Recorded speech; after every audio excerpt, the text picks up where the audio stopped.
Good morning. Welcome to the forecast discussion for Friday, September 28th, 2012. It is currently 8:20 a.m.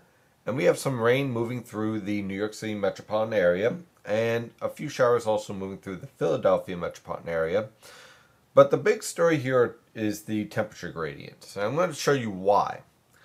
Currently, as of 8 a.m., we have temperatures in the mid-50s over portions of Connecticut, and then upper 60s to lower 70s over portions of southern New Jersey. This is a 10 to 15 degree thermal gradient this morning over the northern mid-Atlantic. Why is this important?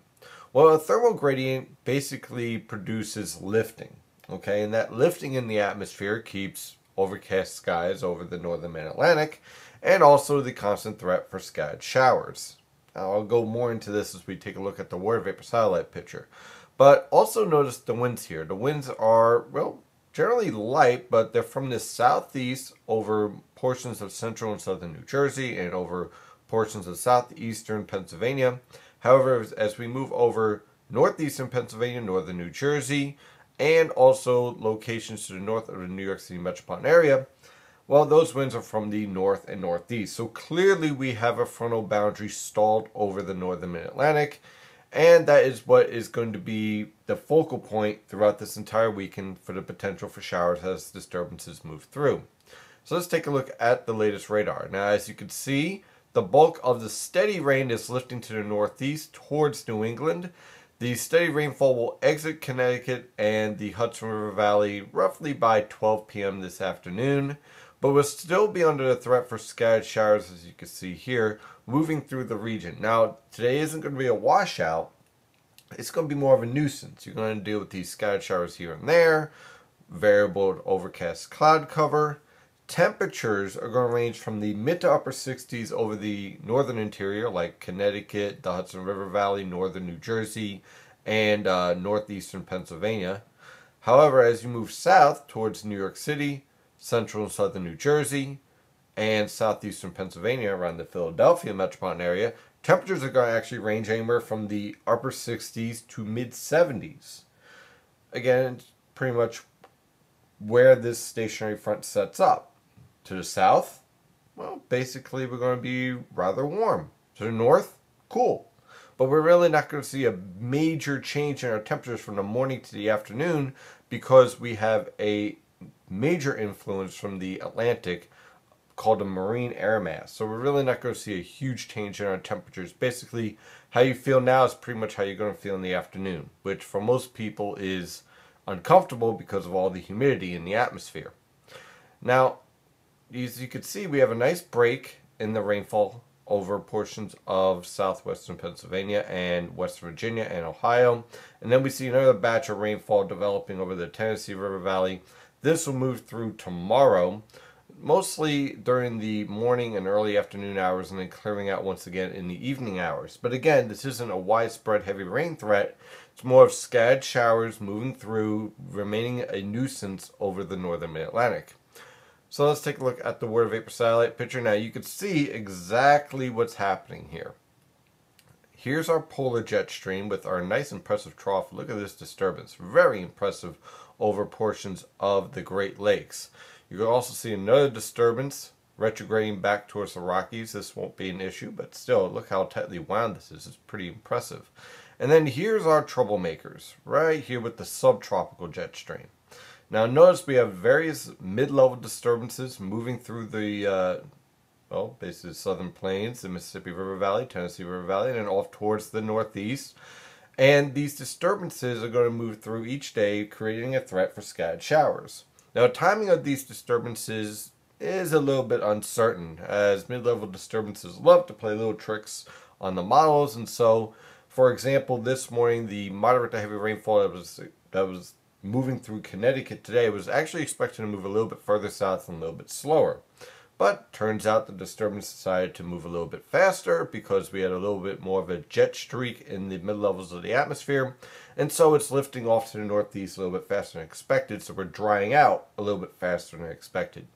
And that's pretty much going to be the theme throughout the entire weekend. We're going to have to keep an eye on how fast these disturbances move, where exactly they are moving in a corridor between Delaware, and Connecticut.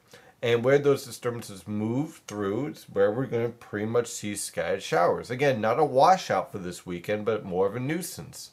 Look for temperatures to pretty much mirror what we're seeing right now.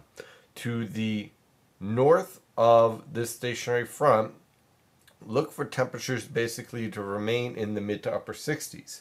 To the south, or right along the stationary front, look for temperatures to range in the lower to mid 70s. Throughout the entire weekend, it will be humid with plenty of moisture in the atmosphere and pretty much a continued threat for showers throughout the weekend.